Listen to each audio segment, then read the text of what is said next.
Main event time. Here we go. Samoa Joe and Booker T to a no contest in 15 minutes and 54 seconds.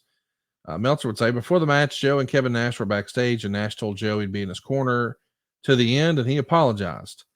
And Joe made Nash promise, no matter what happened, to stay in the back. Since Nash is the babyface in this program, I guess when he said yes, it wasn't a swerve, which, given it was TNA, actually made it a swerve. The crowd was strongly pro Booker. Joe was going to juice early. Referee Rudy Charles is taken out first. Joe does the ole kick on Booker right in front of Sharmell. She's out of control and slaps Joe. Joe then decks her security guy, who was one of Booker's trainees at the school. Joe runs Booker into the post, and he's bleeding. Sharmell goes crazy and tells Joe to stop, and Joe continues to beat on Booker while Sharmell is pleading for someone to help. They run in security. Joe takes them out, as well as referees, one by one. Finally, Joe puts Booker in the choke.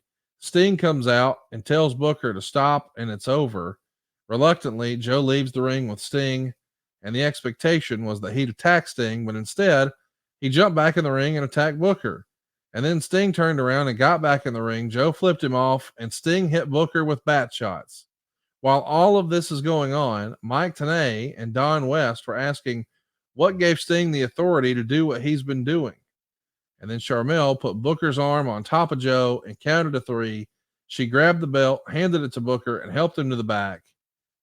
Meltzer would say, exactly how many times have we seen the challenger steal the belt in TNA? So 3 stars. But I think a lot of people, when they see this backstage conversation happen with Nash, they think, well, he's definitely coming now. And he doesn't. But when Sting does, and instead of saving Booker, he just piles on with the bat shots.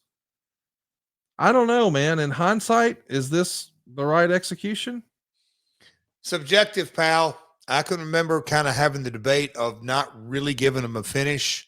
And then the counterpoint was, but we are giving them a very definitive Sting outcome, going a completely different direction than anybody expected, down to the Nash not coming, everything to go with it.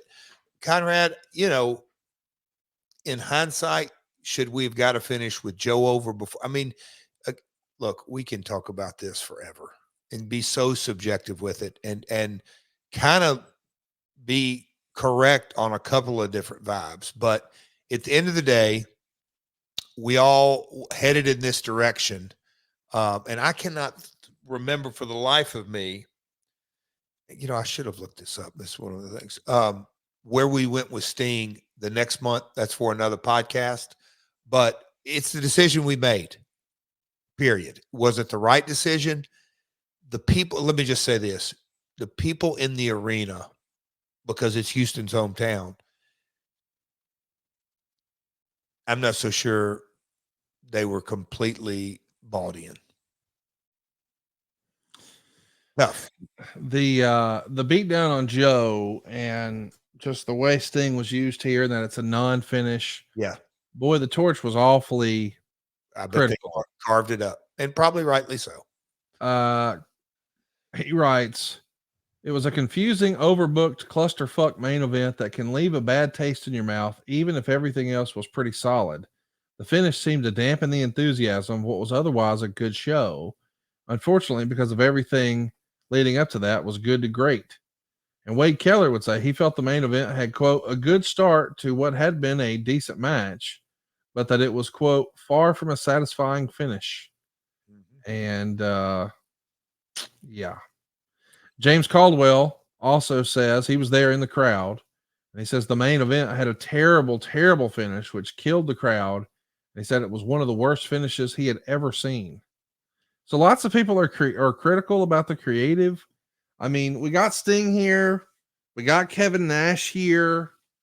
We got Booker T in his hometown. We got Samoa Joe.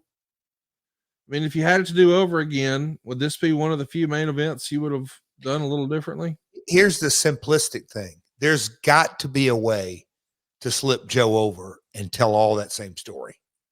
And I feel like that was what my vote would have been. But then when you get into politics and discussions, you can lean into, yeah, you're kind of right. We don't want to do that. Oh, we don't want to do that.